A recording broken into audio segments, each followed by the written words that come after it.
Hi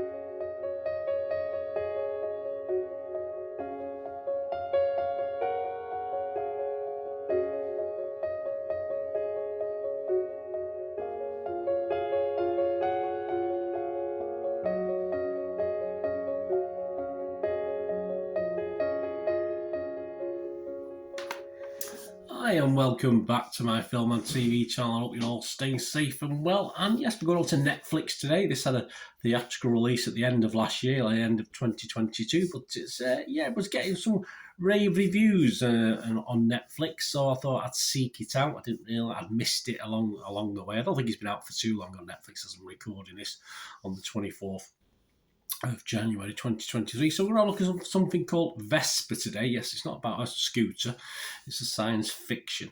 So we're going to have a look at that today. Please, if you are new to the channel, push that subscribe button, push the bell notifications. Great to have you on board.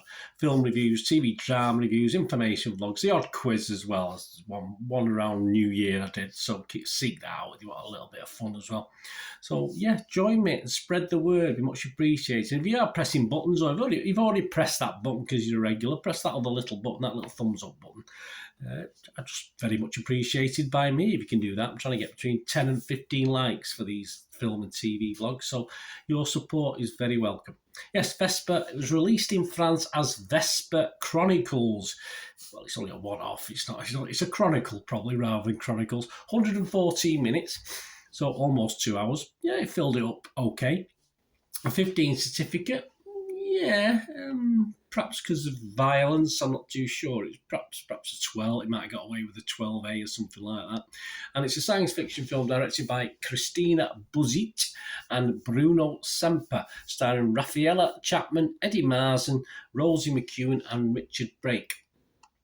How's it doing? How's the old scores? Well, they're very good scores.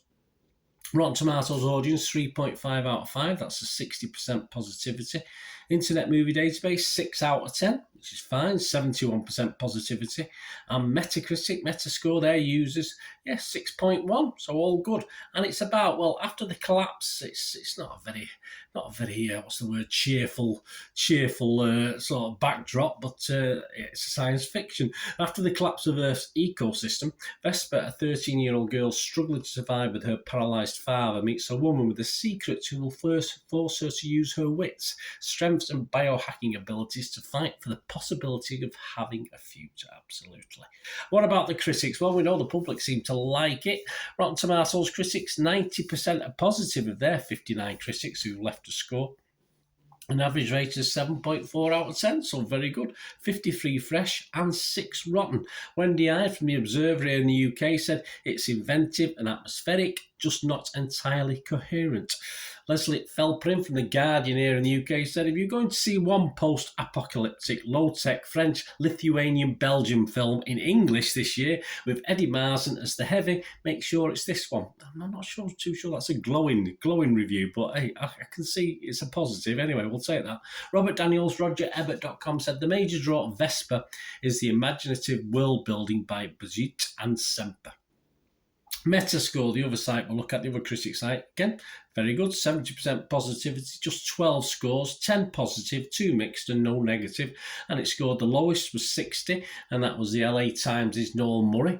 He said, Vesper is on the arty side of science fiction, more focused on character and setting than in plot-driven thrills, and it did score as high as 83. Roger Moore from Movie Nation, he gave it 75. He said, the story's art may feel familiar, but it isn't utterly predictable, with the child's enterprise and cunning nicely matched against Marsan's I'm bigger than you omnipotence, and the messaging of Vesper leaves this bleak tale a little room to breathe, and anyone watching it on the tiniest prayer of hope. Yes, hallelujah. Right, my little thoughts, guys, before we go on this. I'd love to know what you think about Vesper. I'm going to score this not quite as high as some of the others are giving it. I'm just going to give it the basic watchable 6 out of 10. I did have high hopes for this, and it may have tainted my score a little bit because there's lots and lots of positivity on this. I read a couple of articles before I watched it. Sometimes not the things I like to do. I'm watching something at the moment which I've not read anything about, and I'm really enjoying it. But but I said I had higher hopes than what we got. For me, of course, I've watched a couple of episodes so far of the new series, The Last of Us, which again is concentrates on vegetation taking over mankind, which is what this does, and a lot of fans are liking that, and I'm particularly liking this. So I was drawn to the comparisons, if you like, between this and that. Of course, this is a lower budget offering and is more character driven, perhaps an action thriller, but it's not a bad addition to the genre. It's okay, it's nothing wrong with it, just a little sort of more laid back, and without the pre-watch hype, I possibly may have just enjoyed it a little bit more. But it is a nice film. It's well put together. It's good scenes, well set, good the goodies and the baddies. It's he makes you want, you nasty gets a reaction from him, which is fair enough.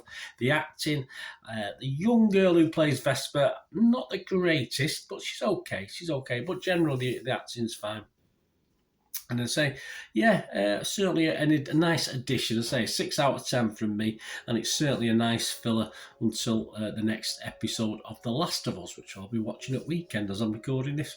Anyway, let me know what you're thinking, guys. Let me know what you think about Vesper. Great to hear from you. Not half bad for a streaming film, that's for sure. Thanks for watching. Until the next time, I'll ask one thing, don't I? Please stay safe, everyone. Bye for now.